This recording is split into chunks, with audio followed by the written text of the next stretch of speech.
Telugu cinema ప్రేక్షకులకు ప్రముఖ నటి కల్పికా గణేష్ సుపరిచితురాలే. ఆరెంజ్ సినిమాలో జెనీలియా స్నేహితురాలిగా కనిపించి గుర్తింపు పొందింది కల్పిక.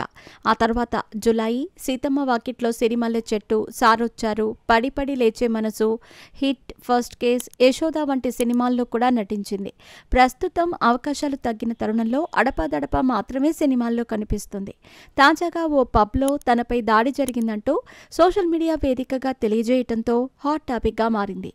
సోషల్ మీడియాలో పోస్ట్ చేసిన వీడియో ప్రకారం కల్పిక తన పుట్టినరోజు వేడుక కోసం స్నేహితులతో కలిసి హైదరాబాద్ గచ్చిబౌలి ప్రాంతంలోని ప్రిజం పబ్కి వెళ్ళింది. అయితే అక్కడ బర్త్డే కేక్ని తీసుకోవటం గురించి పబ్ సిబ్బంది కల్పిక మధ్య వాగ్వాదం తలెత్తింది. ఈ వాగ్వాదం కాస్త తీవ్రంగా మారి పబ్ సిబ్బంది ఆమెపై దురుసుగా ప్రవర్తించారని ఆమె ఆరోపించింది. అంతేకాకుండా తనపై పబ్ సిబ్బంది అనుచితంగా మాట్లాడినట్టు తెలిపింది. వారు తనను డ్రగ్గిస్ట్ అంటూ అవమానించారని, బూతులు తిడుతూ దాడికి దిగినట్టు వాపోయింది. తన గౌరవం దెబ్బతిందని, మానసికంగా సైతం ఆవేదన చెందినట్టు వాపోయింది. అలాగే ఈ ఘటనపై పోలీసులకు ఫిర్యాదు చేయడానికి వెళ్లినప్పటికీ అక్కడ కూడా తగిన స్పందన లభించలేదని ఆరోపించింది.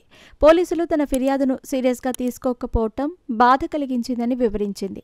అయితే పోలీసులు మాత్రం కేసు నమోదు చేసి దర్యాప్తు చేపట్టామని వెల్లడించారు. ప్రస్తుతం వారు సీసీటీవీ ఫుటేజ్, సాక్షుల వాంగ్మూలాలు సేకరించే పనిలో ఉన్నామని చెప్పుకొచ్చారు.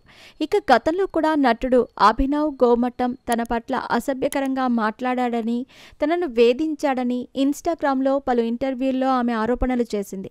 ఆయనపై చర్యలు తీసుకోవాలని సోషల్ మీడియా ద్వారా పోలీసులను కూడా రిక్వెస్ట్ చేసింది. వరుస వివాదాలతో ఆమె సినీ వర్గాల్లో చర్చనీయాంశంగా మారుతోంది.